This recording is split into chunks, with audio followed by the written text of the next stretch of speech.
All right. Hello, I'm Dr. Joel Goodin. This is the Dr. Joel B. Goodin Show.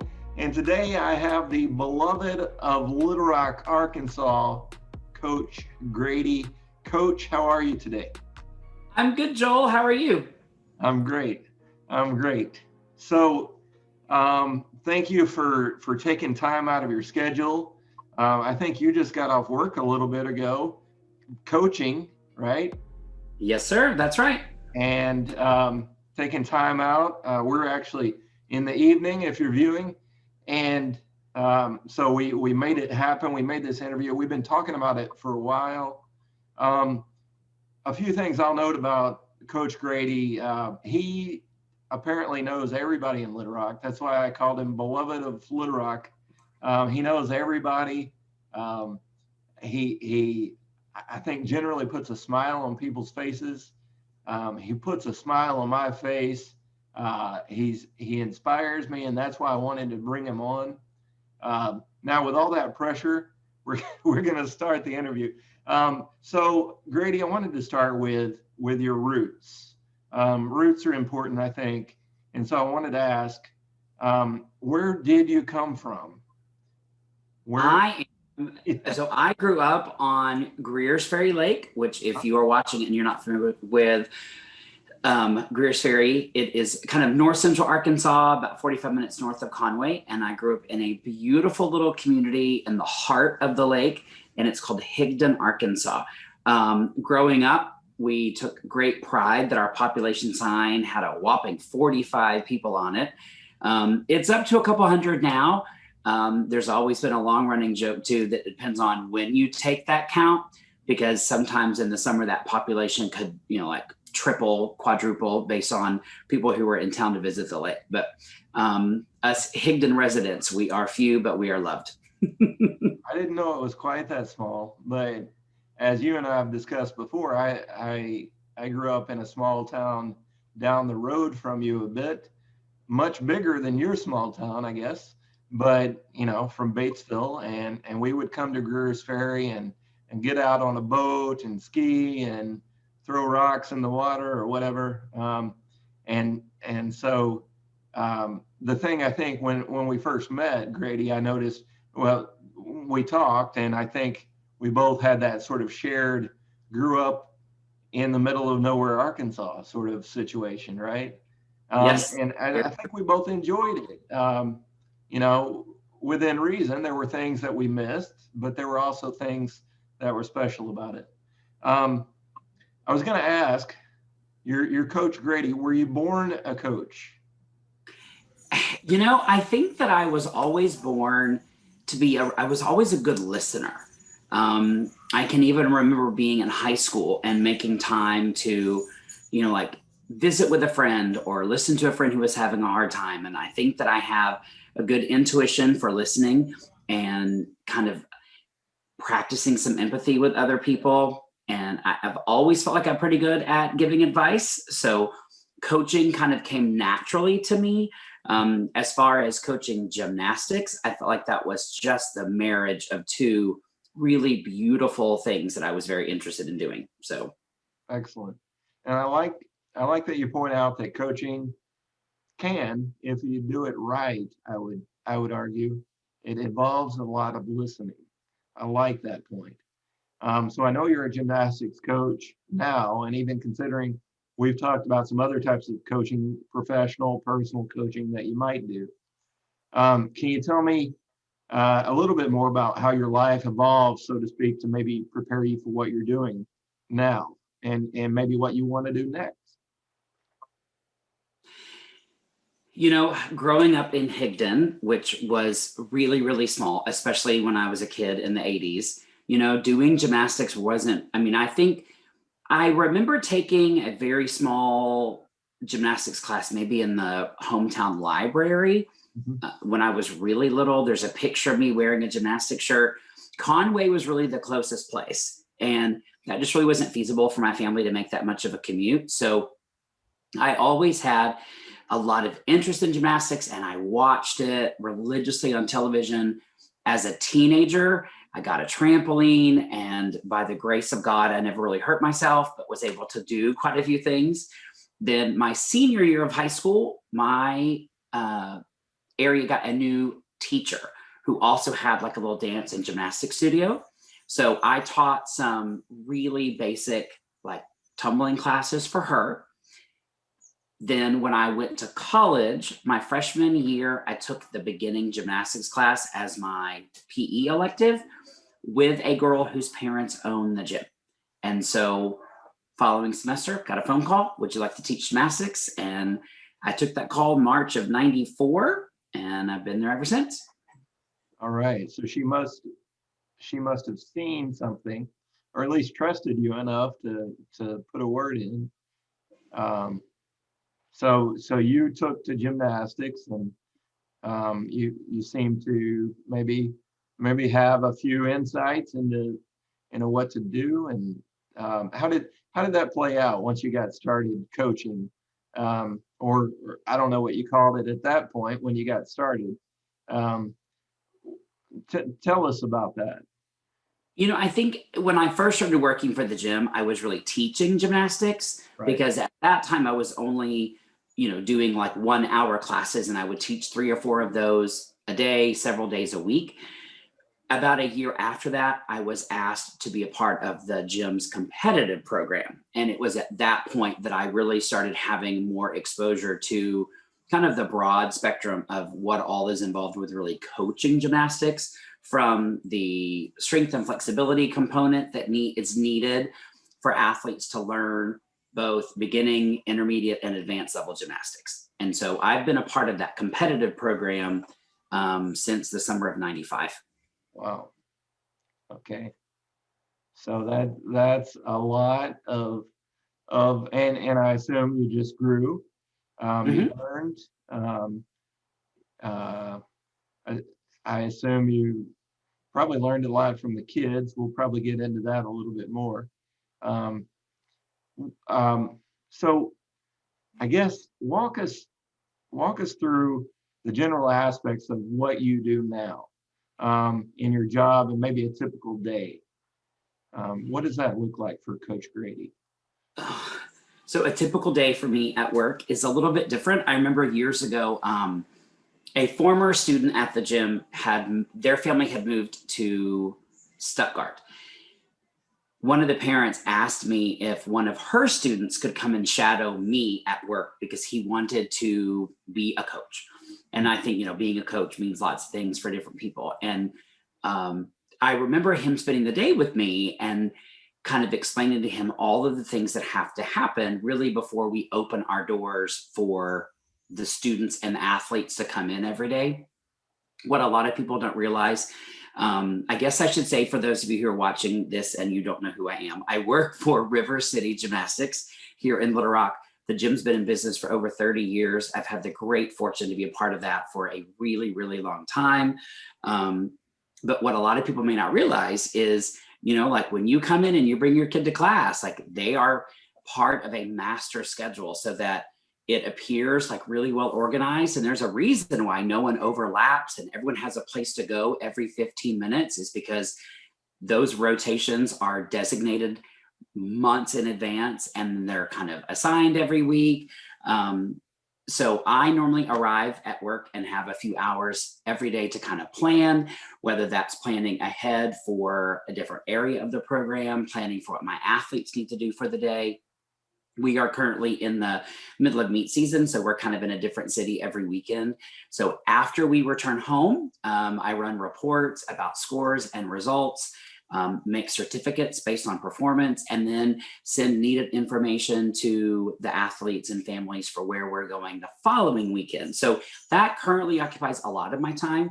Another big responsibility I have at the gym is I am kind of the co-director of all of our care and camp programs. So like I've overseen our summer camp program since the summer of 2001. And in that time I've had such a great opportunity to just be a part of so many families in the Central Arkansas area who don't have students at the gym. I mean, they kind of come to the gym for childcare. And I've had dozens of kids who've done that every single summer, from before kindergarten to before 6th grade. And then they kind of graduate, they become what we call camp alumni. That program's been around long enough that there are actually several staff members now who grew up in camp, went to college, and now come back in the summer. So it's a really pretty special place to be a part of. Excellent. Excellent. And just to clarify for any viewers that get easily confused like I do sometimes, that's meet season, MEET, not MEAT. Yeah, that's Although, true. um, so gymnastics meets where you're competing, right? Correct. The main competition season for us lay people. Um, so it's a busy time. And It is a bit. when does that range from? That starts and ends In around when?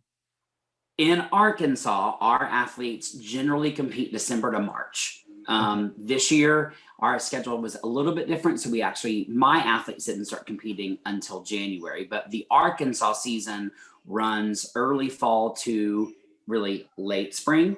And the advanced athletes have the opportunity to travel to like nationals and regionals, and those run through April. Okay, great, thank you.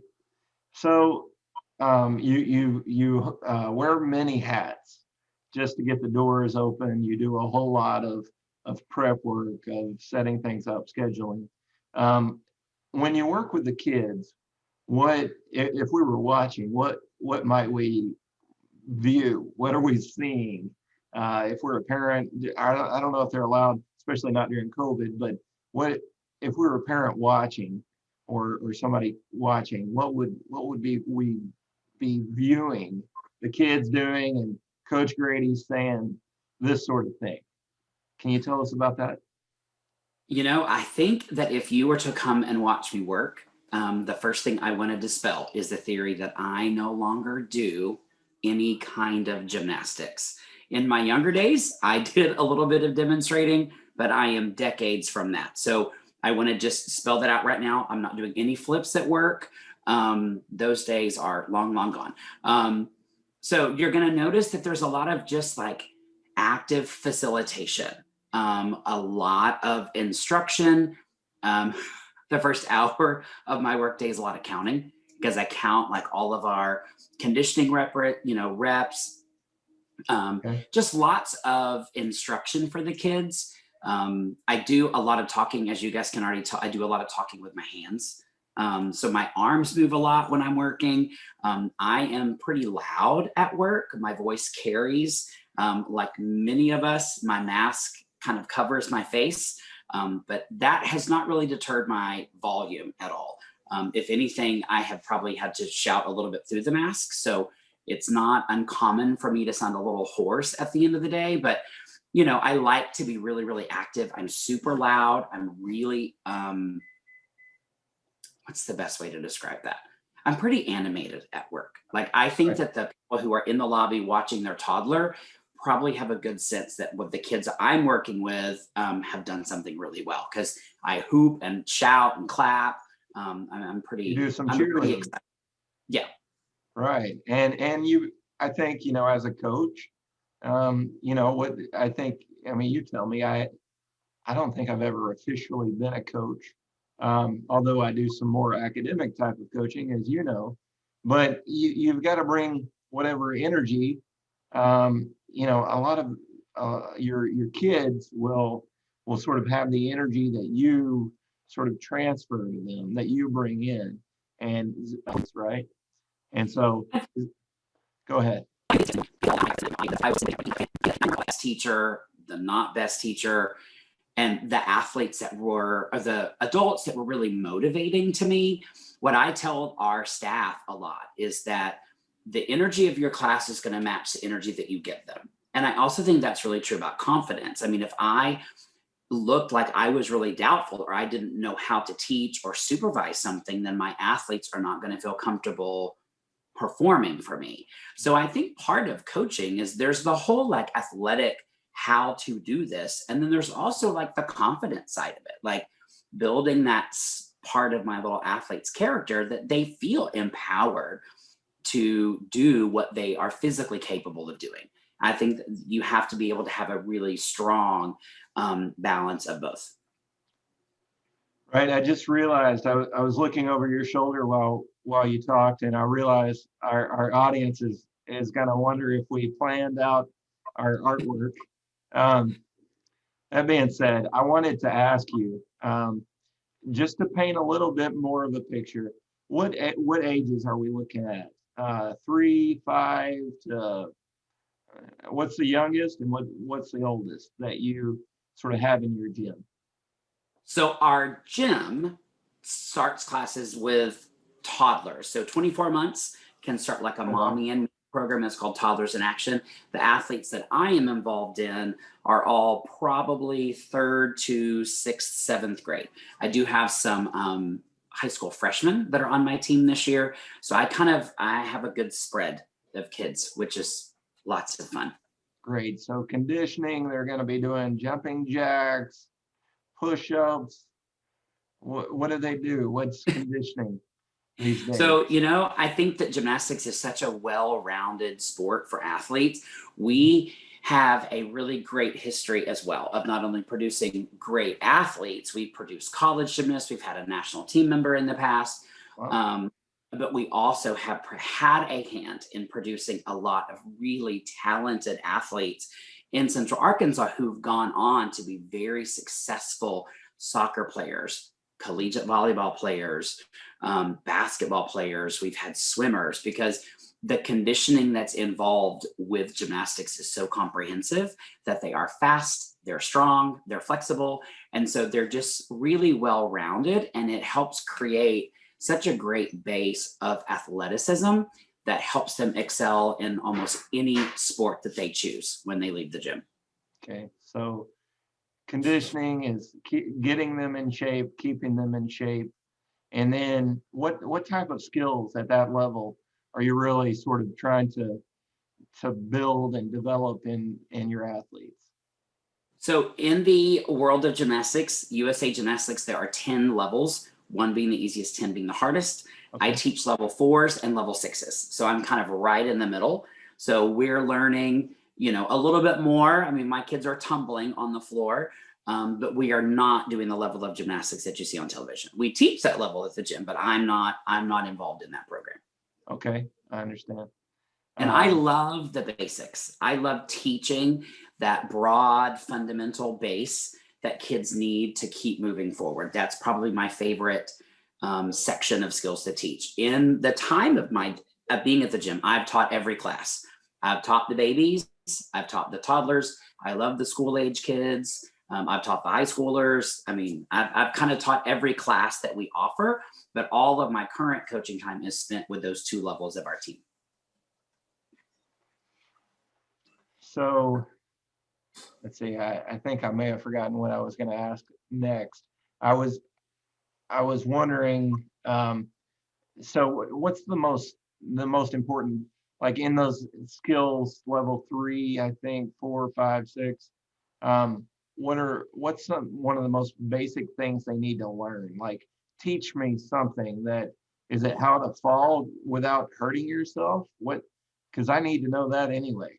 Um, what is it when you're tumbling? What's something you really want them to master? Um, That's kind of an all-in-one answer because I think that it depends on really what event you're talking about. I okay. think if athletes can feel in control of their body when they are moving, then that really helps them in whatever area or event that you're on. I think body awareness um, is probably key because if we have that skill, then we're able to really apply that to any sport, any specifics that we need, whether Right. that's being like we have what we call air awareness so that when kids are flipping, they kind of know where they are. I borrowed a word, I made up a word that I borrowed a little bit. I call it iography. So I always try to teach my kids like where to look when they're performing because and if any of you are roller coaster fans, like one little secret I can tell you when you're on a roller coaster, if you keep your eyes on the track, you don't get dizzy because you know where you're going. If you just have your head like moving around, that's what makes that sensation of feeling really disoriented. So if my athletes know, for example, like where to look when they're performing, it really helps them feel kind of stabilized and avoids what we call like being lost. Right. No, I think it, as much as possible during an interview, I'm it's starting to develop a picture for me, hopefully for our audience. I'm not a gymnast, in case anybody was wondering. At one point, there was a possibility. That time is long past. Um, Speaking of the past, you and I have talked a lot in the past, Coach Grady.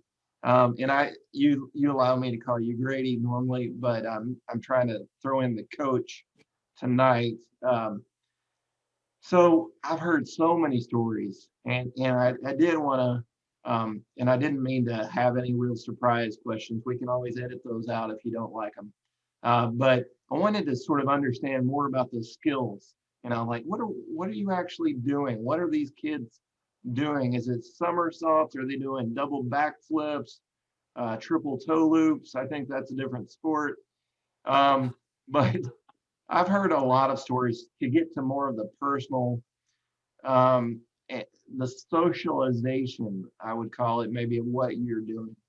I've heard a lot of stories that just make it obvious that you love these kids. You love teaching them gymnastics, and so much more. Wanted to bring you on the show so that our audience could hear more about all of the sort of extra things that you bring to the gym, to these kids, not just teaching gymnastics, but it's how you teach. Maybe the other gifts that you give to these kids in terms of emotional support, encouragement, life lessons, and just growing them up, loving on them. You seem to take a what I refer to as a whole child approach to what you do, and so I just want to let you talk about that, and I'll ask a few questions to sort of hear more about that. But I've heard so much. I want to hear you tell the audience. So um, I guess you can start there, or I can give you more of the prompt to go with. Do you have any sort of response to that? I think that I learned a long time ago when I had been at the gym long enough for athletes to have gone through our program, go to school, go to college, become a professional, and they come back to the gym either with their own child or we just have the opportunity to see them. And what I started to notice is that they don't really talk so much about the achievement. It's almost this whole experience that they had. Years ago, we had a former athlete stop by who had just graduated from school, and she asked, like, do we still have a certain snack? Can I still do a certain trick on the trampoline? Which the answer was no. And it's we hear that a lot. And while we've had so many successful athletes in our program, really the overall memory is just that time together in the gym. And I think I've told you before, like one of my favorite quotes from Oprah, and she actually said it on the on her finale of her long running successful show. And that was, she basically told her guest audience that if she was able to come through the television and sit in your home, the one thing that she would tell you is that when you meet people, they all have one thing in common. And that is that they want to know, like, do you see me? Do you hear me? And did what I say mean anything to you?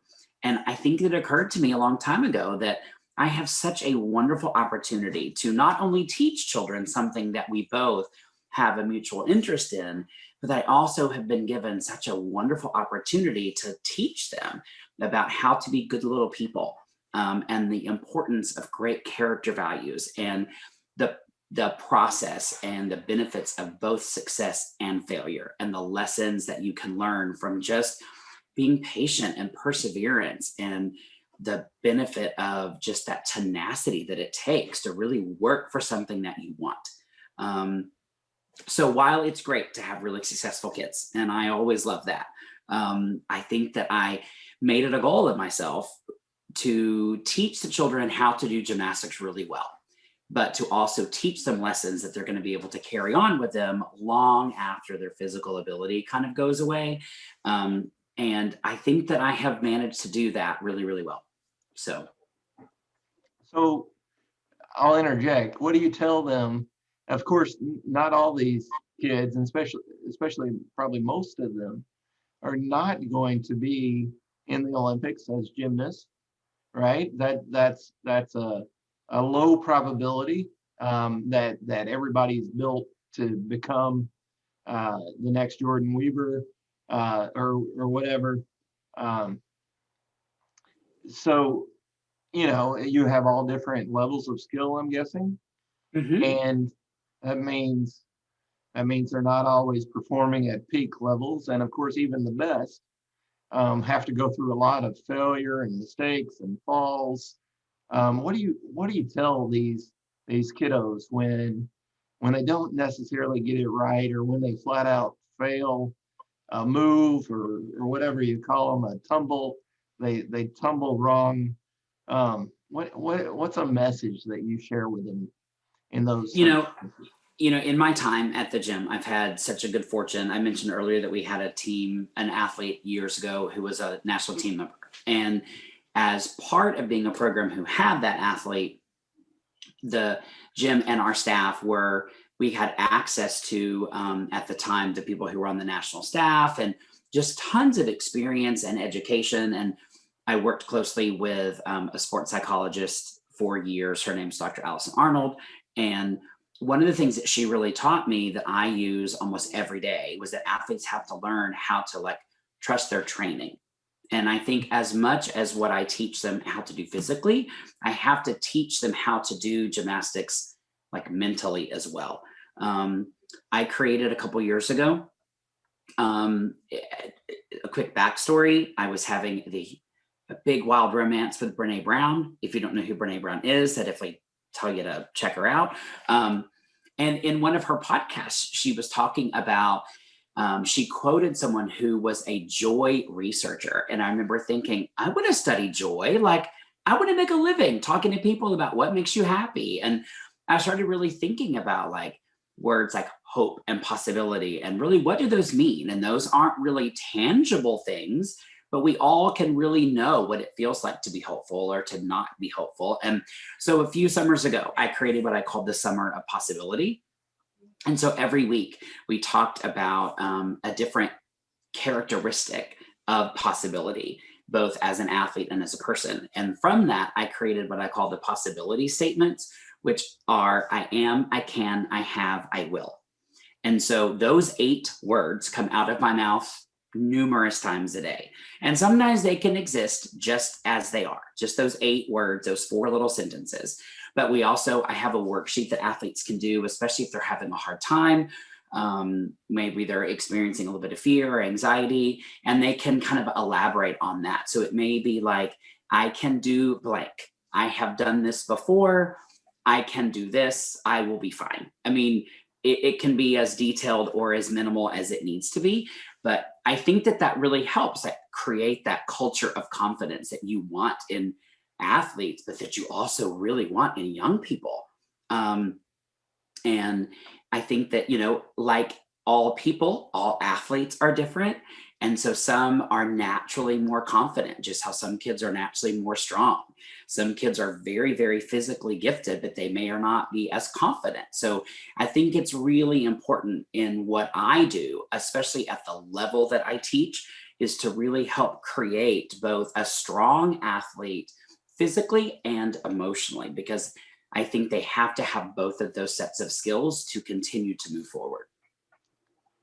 So I appreciate you sharing. Thank you very much, Coach Grady.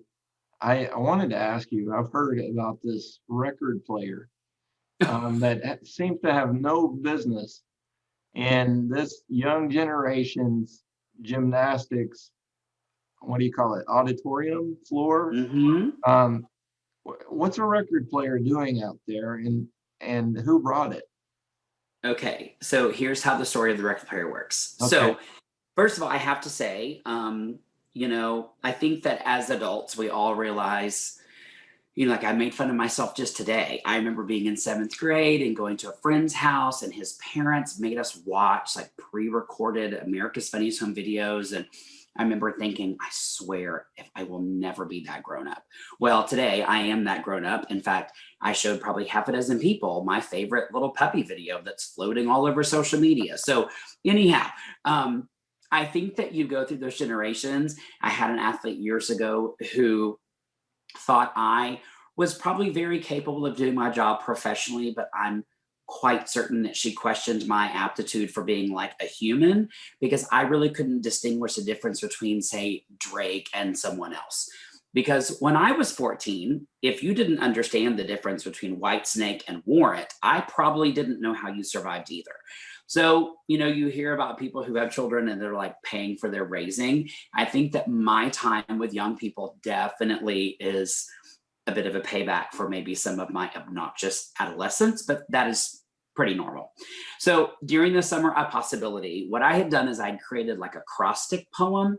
So every letter had a word attached to it. And we were talking that week about listening and how important it is to listen to yourself.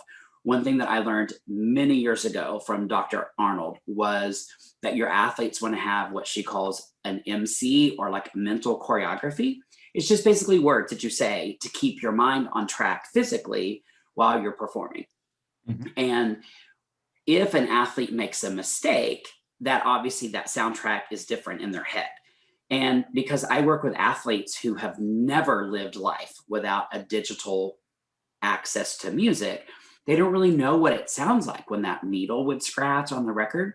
So I took my record player to the gym, showed them records. That's a whole other interview. But I purposely like dragged the needle across the record so that they could actually hear what it might sound like when they fall off. And all of a sudden you kind of go from this very choreographed, memorized series of like technical words to like, oh my gosh, I fell. So that's where the record player came in. It also was such a fun opportunity to teach kids about what music looked like and sounded like when I was their age. And that, we didn't have the transparency that you have now, and that you got an album or a CD and a magazine and maybe an occasional performance on Saturday Night Live to see your friends. And then that turned into an art project because we did spin art on the records and they all get to sign them. So they all have this souvenir that they can keep for as long as they would like. And the records ended up being a theme all season. So then we had what we called hit makers, which was kind of modeled after like the old like pop charts. And so if an athlete exhibited any of those possibility traits, whether they were really well prepared, they took advantage of opportunities, they were self-aware, we awarded them with a Hitmaker Award, which was a small paper version of a record. And we wrote their name, the trait that they exhibited, and the date. And then we had them on a chart, kind of like you would at a record store. So I love a theme. I'm pretty crafty. So that's where the record player started. I've seen your craftiness around Christmas time. If anybody ends up following, and I didn't prepare you for this, but at the end, I'll probably ask if anybody wants to keep up with you, how. So we'll get to that. But, how they would follow you, or on YouTube or Facebook or TikTok. Are you on TikTok, Grady? I'm not. I'm playing with I know myself well. I allowed myself one social media platform for years, and then I finally gave in to Instagram because I heard it was a little more beautiful, and it is. It's wonderful. But I'm too already distracted, so I cannot allow I can't allow TikTok. And I work with young people, and TikTok can be a little obnoxious for me. So I can only imagine. It sounds like you're doing a whole lot of rewarding, noticing, and not just noticing the good tumble, the good skill, the good physical process that obviously you want to notice that too. That's what you're teaching. But it sounds like you gave awards or noticed kids that were doing something that had more to do with their character, their personality and identity. Is that about right? I think that that's true. I mean, I think that, kids need to be rewarded for being good people. And, there's always that big debate about, the participation awards versus, this or that. But at the end of the day, I think you need to reward good behavior. And, um, I mean, not every athlete is created equal. And Right. if you only recognize athletes based on physical success, then you reduce that level of overall success and confidence. So um, I think that it takes everybody to come together as a team. So Yeah, and we haven't talked about this much, but as a coach, as somebody, in your position, you have the opportunity to shape. And we talked about shaping them, growing them up emotionally, loving on them. Uh, but doing more than just, you're not necessarily, I don't see it as sort of a participation award. I see it as you are placing emphasis on sort of areas from my field of psychology where we really want these socio-emotional behavioral skills and abilities.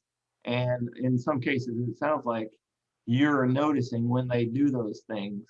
The Was it characteristics of possibility? Um, yeah, and so I think that's pretty awesome, and that's something you can do so that they and I think it sends a message, right? That they're not just on Earth to learn how to tumble, but they need to also be a decent person.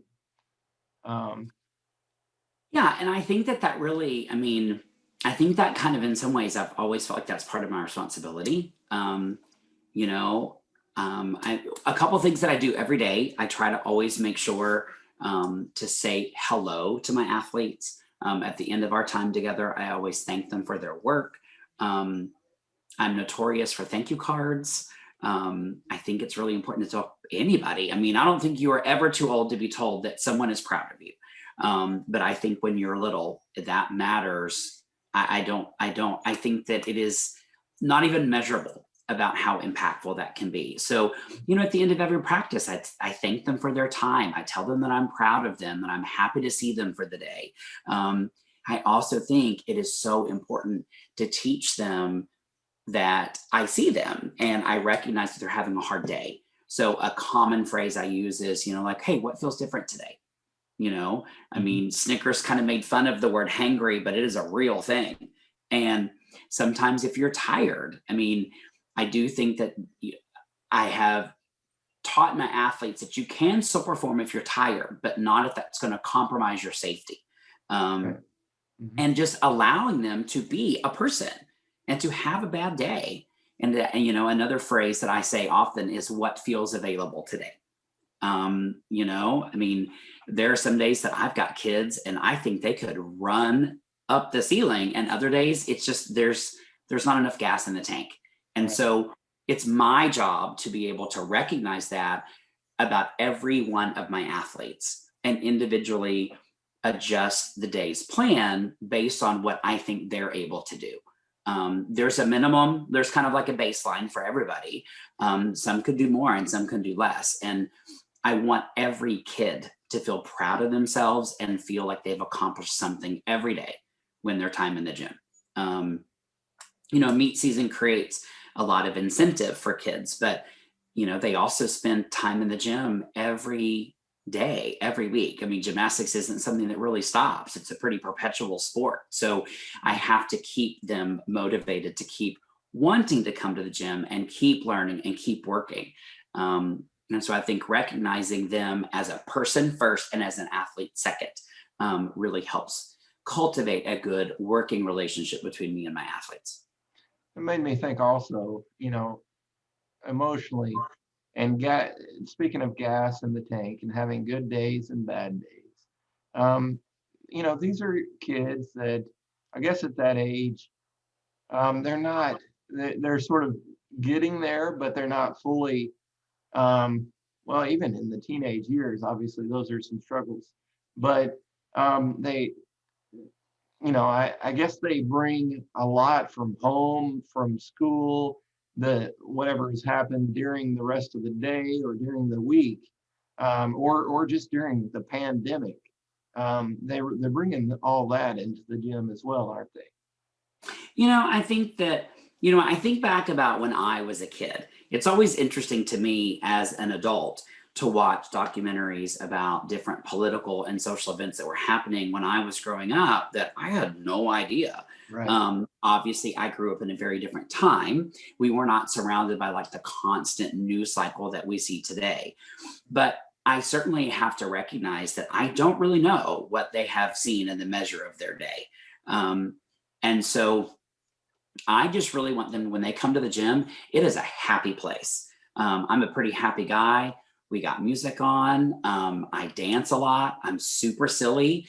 I take what I do very seriously, but I don't always take myself that seriously. And I am not embarrassed to dance. I'm not embarrassed to sing unless you would like really want me to sing, and that's totally off the table. But like one thing that my athletes have come to like love and hate is that on the 25th of every month, I am dressed in Christmas garb and we're going to listen to Christmas music and we're going to do Christmassy things. And that stood true on Monday. I mean, we were 1 month away or 11 months on our way. It's however you want to look at it. And, it's kind of a fun thing. And I think it helps create part of that overall atmosphere that when they're at the gym, they're happy, they're safe, they're taken care of.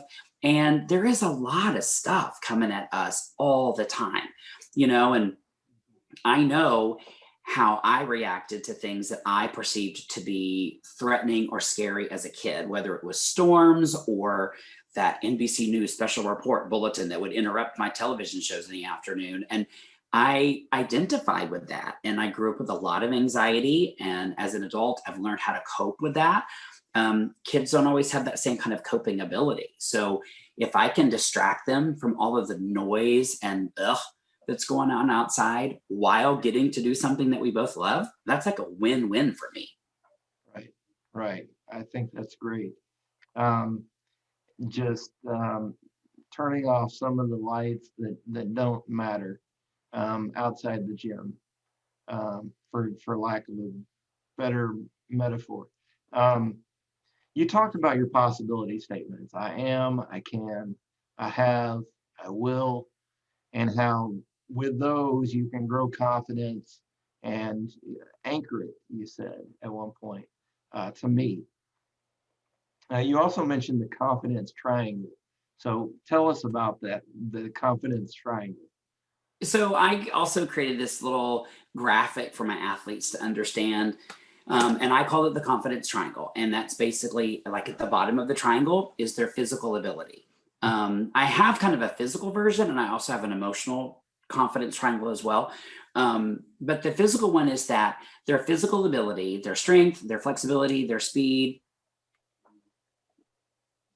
Are we there? Yeah, we're back. Let me plug you in.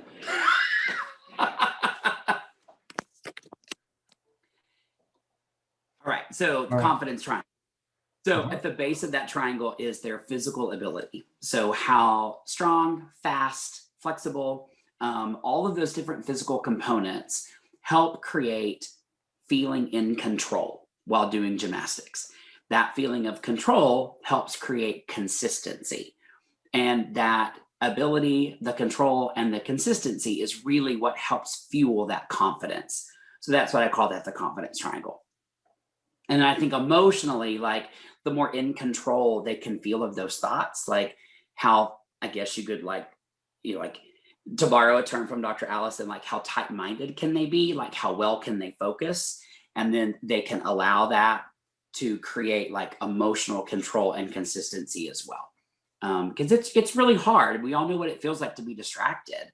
We've all done that thing where we're like reading a book and then we get to the end of the page and we're like, I have no idea what that was. Well, you can't really do that while doing gymnastics. So you have to learn how to kind of do it again, physically and mentally. And so I think that also really helps kids understand the benefit and the reason why sometimes we have to do a little bit of hard work to get what we're wanting. I mean, conditioning's not always easy, but with me, it's going to be a lot of fun. And we can be creative. There's lots of different ways, that you can build strength and flexibility with athletes. Right. You've said this phrase to me, and I think it works. And I'm not. I guess I could have started by saying this is not an interview about gymnastics. It's about my friend, Coach Grady, and the things he does, and some of the things he says that I think are beneficial to all of us. The lessons, the things I've heard come out of your mouth when we've had dinner together, or pizza, or something, and you've said what you say to kids. One of them I remember: little and slow before big and fast. Um, and so you can expound on that if you want. And as part of this question, what are the things you tell kids and teach those little people that you think we could all benefit from outside of gymnastics, regardless of age? Little and slow before big and fast. I mean, I teach that with kids. I mean, on a gymnastics note, if you're not strong enough to hold a shape without moving, you're not going to be able to hold that shape while you're moving. So I think the same thing is true. And, there's been so many times where I have had to also practice what I coach. Maybe I have a parent who is, so when I'm talking to athletes about trusting themselves, I always talk about trusting their time, their talent, and their training. They talk about, sometimes they trust me more than they trust themselves, and that's 100% normal in the environment that I'm in. Sometimes, like, I can remember one time my parent was having surgery, and my therapist said, "Well, how are you feeling about tomorrow?" And I said, "You know what? I have to trust. I have to trust the doctor. I have to trust their time, their talent, and their history. I can't do what they're supposed to do, but I know that for them, they know what they're doing." And so I think that for anybody who's listening, I would say that sometimes you have to kind of also do that. If you're having to do something that you don't really want to do, you have to trust. Have you done it before? And sometimes it's little things that allow you to feel a little bit bigger about the next, kind of step, or, just I love the ability to trust life. I remember I heard that from someone at the beginning of the pandemic last year, and I thought, you know what, I'm going to do that. It's not going to guarantee easy days, but I'm going to just trust life, and I'm going to just hang on and see what's on the other side of this, because I think we can all look back to a really difficult time in our lives and then turn around and say, gosh, I would have, in the middle of that, I would have never known that I was going to get where I am today. Mhm. Or had I not, man, I remember really being so disappointed that I didn't get that one job. But because I didn't get it, I got this one instead.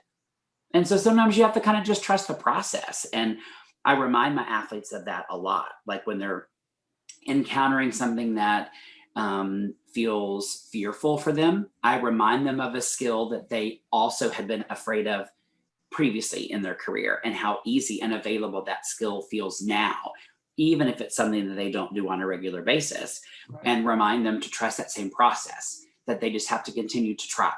And as long as they're trying and being brave enough to try, that they're going to get to the other side. I like that a lot. I think, I work with doctoral students, or many of them in the midst of their dissertation, and I think I can probably start implementing or saying to them and trying to get it through their heads: little and slow before big and fast. Mm-hmm. In fact, that's the only the only way to do a dissertation. It's when they try to go big and fast that they really do struggle. They don't get it right, um, and and they end up having to do it over again, or to ultimately to have to slow down. And so I like that. You've talked about Oprah. Do you see me? Do you hear me? Do I matter to you? Um, those are things I think we all could benefit from. We all need that from at least a few people, now and then at least, right? To be seen, heard, and I think valued, right?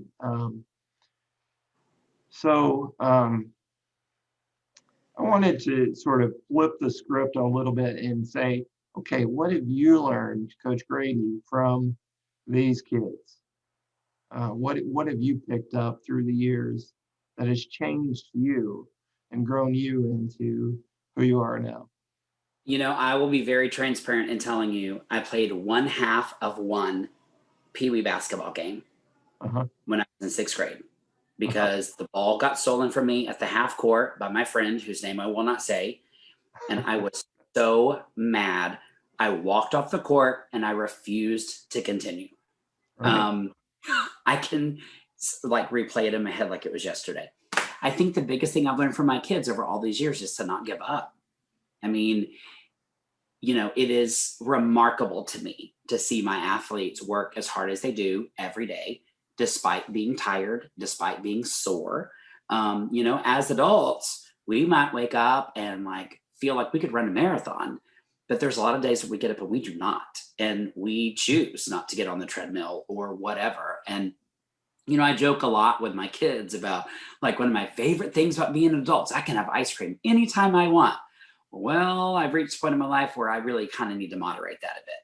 So, but I think more than anything, I've learned from my kids just to like the, just how to persevere and how to keep going, and how to work through something that's really challenging for you. I think gymnastics teaches that. I think sports teaches that to children so well. I think gymnastics, especially because, unlike a game like basketball, where you have one specific skill. Everyone in basketball can run, shoot, dribble.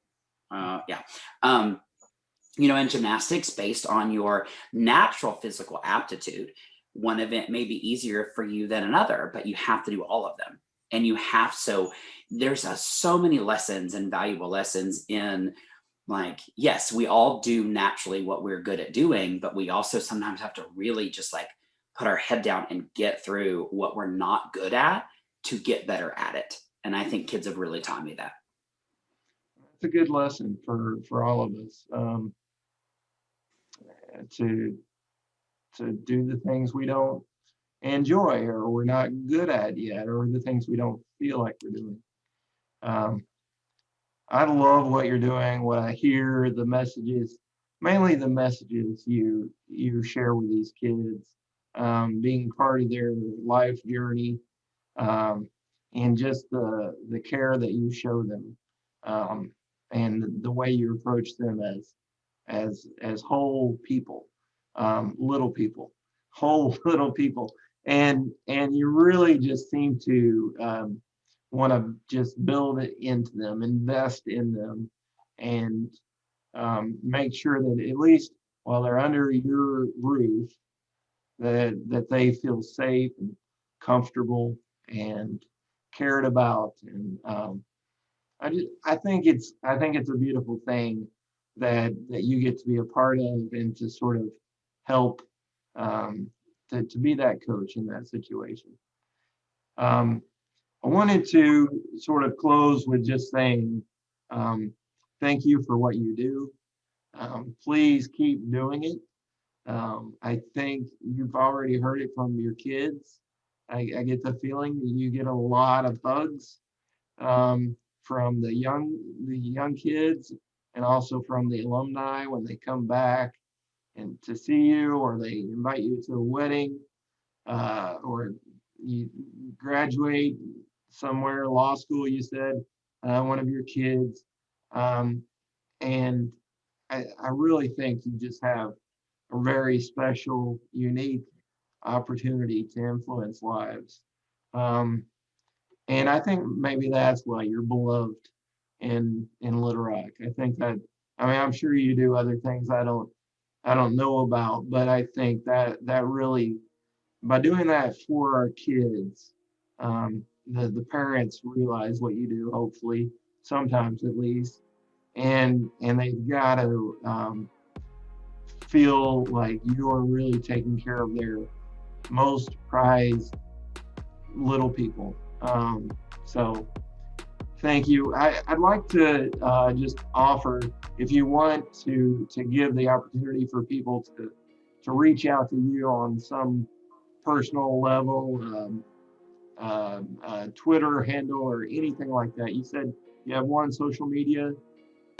Yeah, I'm on Facebook and Instagram, but it's really like my personal world. So Okay. if you'd like to reach out to me there, I have thought about like creating like a professional version of some of this.